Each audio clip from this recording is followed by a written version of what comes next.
Well, good morning from Palo Alto, California, and thank you for joining today's webinar. My name is Vladimir Mendoza, and I'm the lead product designer at Oset.io. And today we're going to be talking about UI UX design considerations for enablement content. The title is definitely a mouthful, but I guarantee you it's a simple concept to grasp. It's actually pretty fun. So without further ado, let's get started. We'll start with Chapter 1, Knowing the Difference. I wanted to begin this webinar really by introducing the two major roles in modern graphical design and their key differences. UX and UI are some of the most puzzling and misused terms in the tech industry field, yet a great product experience consists of great UI and UX work. So we'll start with the user interface design. User interface design is particularly about how the product is laid out. User interface design is a multifaceted and complex role. It is responsible for the transfer of a product's development, research, content, and layout into an interactive, guiding, and responsive experience for users. However, unlike UX, UI is a strictly digital profession. Well, we'll get to that shortly. UI designers are responsible for designing the visual elements. UI designers are typically responsible for creating a cohesive style and ensuring that a consistent design language is applied across the product. UI designers today are working on websites, apps, wearables, and other programs. In other words, user interface design is the look and feel and the use of a product. The UI role is crucial to any digital interface, and for most customers, it's a key element to trusting a brand. While the brand itself is never solely the responsibility of the UI designer, its translation to the product is. That takes us to user experience design. UX designers are primarily concerned with how the product feels.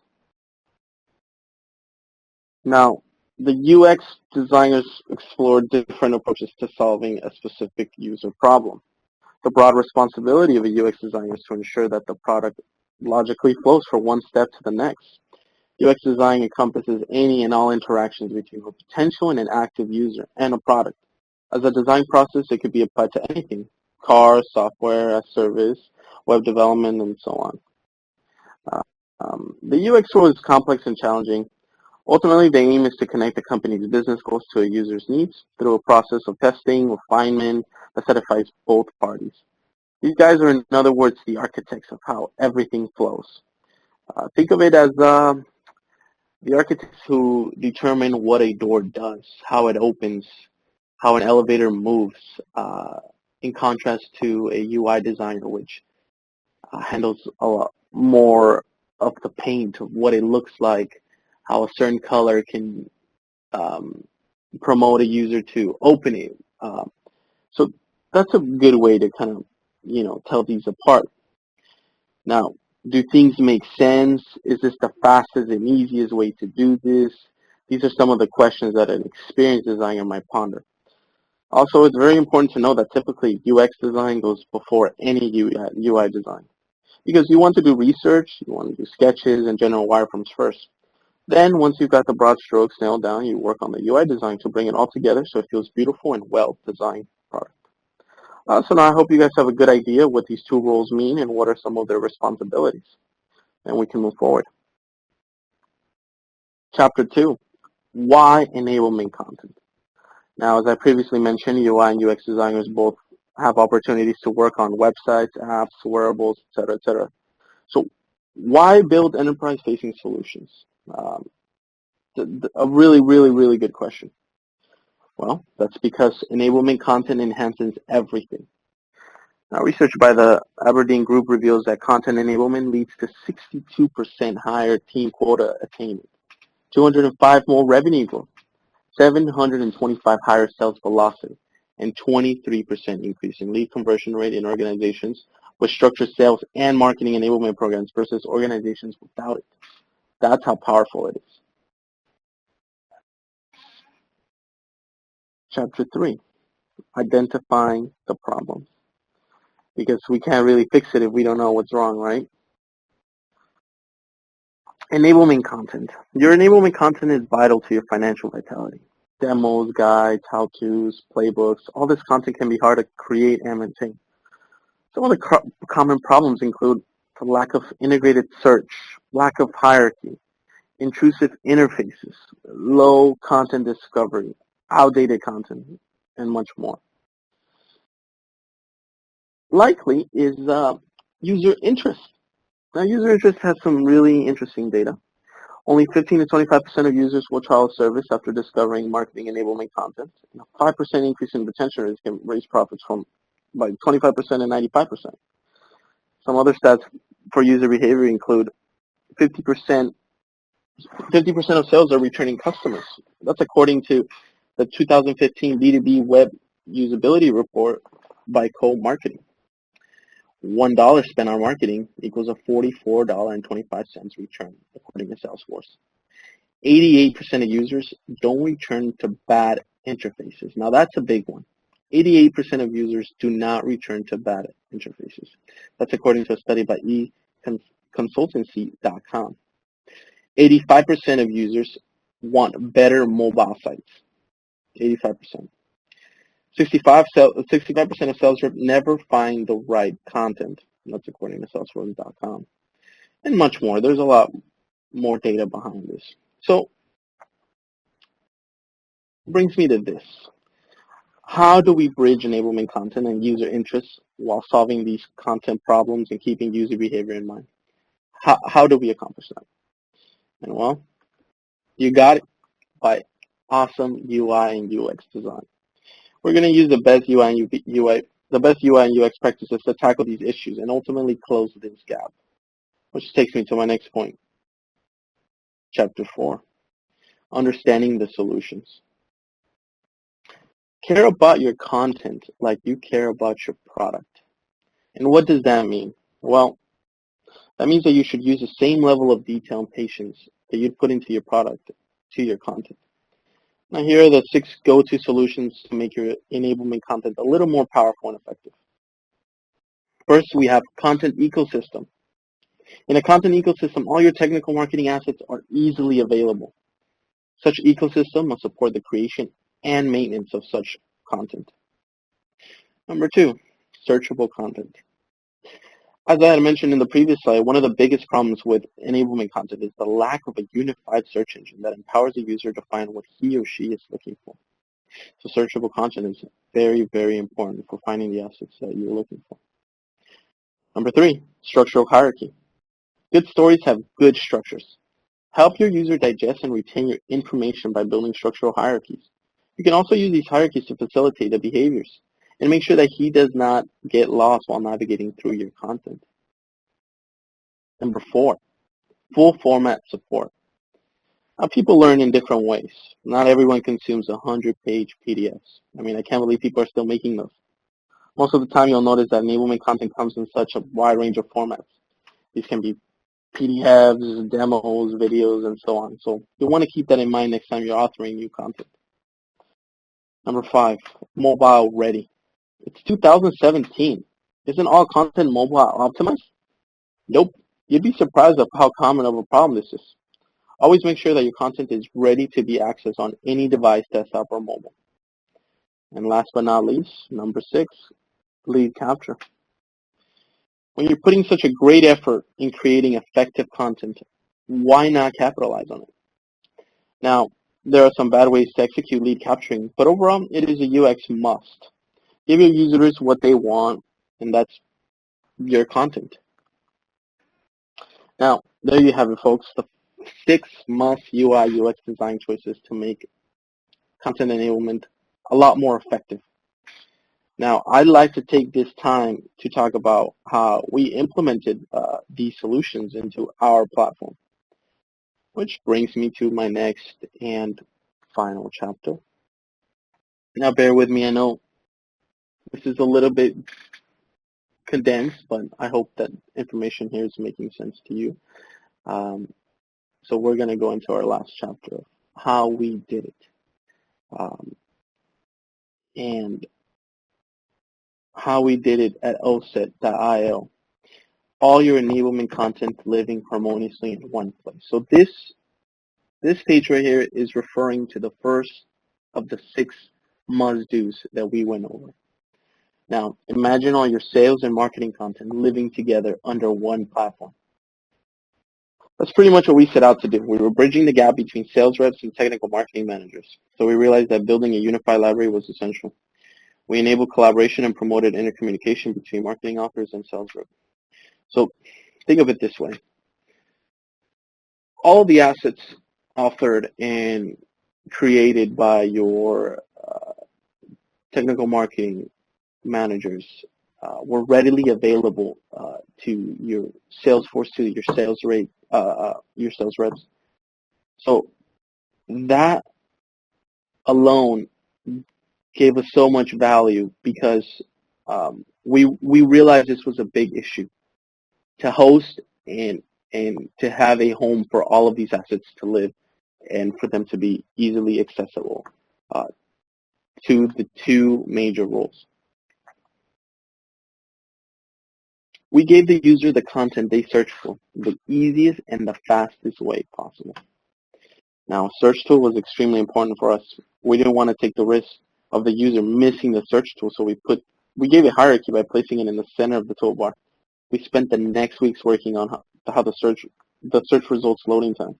We need from research that 39% of users will stop engaging with a website if the search content won't load or it will take too long. Our results were instant. So building an instant search engine was also very important because we realized that people wanted to come to a site and they wanted to find the content that they were looking for. So instead of hiding this function behind another toolbar, behind an icon, we chose to put it front and center as the first function that a user can interact with as soon as they land on a home page of an asset library. Again, going back to the importance of having an integrated search tool. Now, our goal was to bring clarity to complexity using visual hierarchy. Now, what does that mean? Well, bringing visual hierarchy to enablement content was a challenge. We quickly understood that enablement content isn't always simple, and in most cases, it's very dense. By using color, contrast, shape, position, orientation, and size, we organize the elements on a playlist page so that the users get a sense of visual importance and sequential content consumption. So if you take a look at this image right here, you can see that I made some notes. As to some of the things that are a lot more apparent in this playlist page. So we used a color ring with a numerical sequence to, again, facilitate sequential content consumption of assets. We use dark and lighter fonts to create a hierarchy between titles and subtext. We also use bigger font sizes to parent the overall section that you were in at any given point. Also made a note that there's clear divider lines between every playlist. So these are the visual user interface tricks that we deploy in order to make hierarchy a powerful tool for us. Again, going back to structural hierarchy and the importance of the user being able to always know where they are, always know what content is coming next. So by establishing a visual hierarchy, we were able to, again, allow the user to digest content and retain it. Now, effective content comes in all shapes and formats. Sometimes it's difficult to decide between creating a demo or a white paper or a sales script or a guide, which is why having a full format support is key. Now, we wanted to harness our content regardless of your choice. In fact, videos, images, audio, voiceovers, formatted HTML, tabular, we support it all. You may also create technical assets using our document authoring tool. Add hotspots, create notes, and enable comments to make your content more rich and effective. This it's also a reference to the full format support and the importance of having content that supports all types of formats. Your content should be available whenever, wherever. This is so important. I cannot emphasize it enough. On-the-go content is so important. 40% of smartphone and tablet owners search for B2B products on those devices. You shouldn't have to worry if your content is readily available for mobile devices. On our platform is always keeping your content responsive. Phones, tablets, kiosks, we've got you covered. Rest easy knowing your users will always have access to your content from any device. Any device. No more worrying about, is my content going to look funky on a phone? Are all the links going to work? Is Flash supported? We really wanted to take that worry from the user by creating and making all the content automatically responsive. And we have the seamless experience of lead capturing. So we made lead capturing a seamless experience. Pesky pop-ups can turn into a nightmare for your visitors and might be counterintuitive, in fact. In contrast, opt-in pop-ups result in 1,000% increase in conversions, according to AskLeo.com. With our call to action, we gave marketers the ability to create custom forms for end-user lead capturing. New leads just a click away.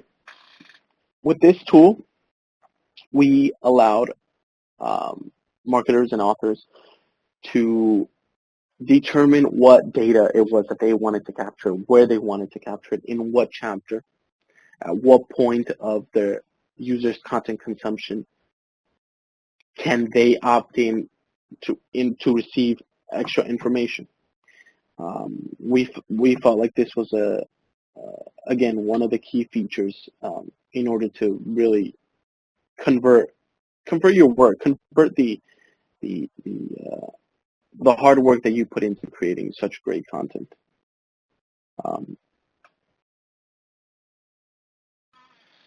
Now, great UI UX starts with solving a problem.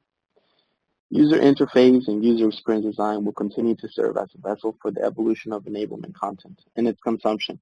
At the heart of every font, button, or dialog box lies a deeper problem being solved with a few pixels. In order to continue producing content that matters, remember that having the right tools makes the most difference. I'd also like to take this time to invite you guys to check out Oset.io to learn more. See for yourself how we tackled some of these issues. Get a free trial. Check us out at www.oset.io. And I want to leave you guys with a thank you for joining. And I hope that you guys learned something new today. We went over the definitions of a UI UX designer, some of the issues that come with content enablement, some major key elements of solving content enablement, and last but not least, how we at Oset did it and how we took on this challenge. So again, for more information, please visit us at oset.io. And thank you very much, and thank you for joining. I am Vladimir Mendoza, and have a great day.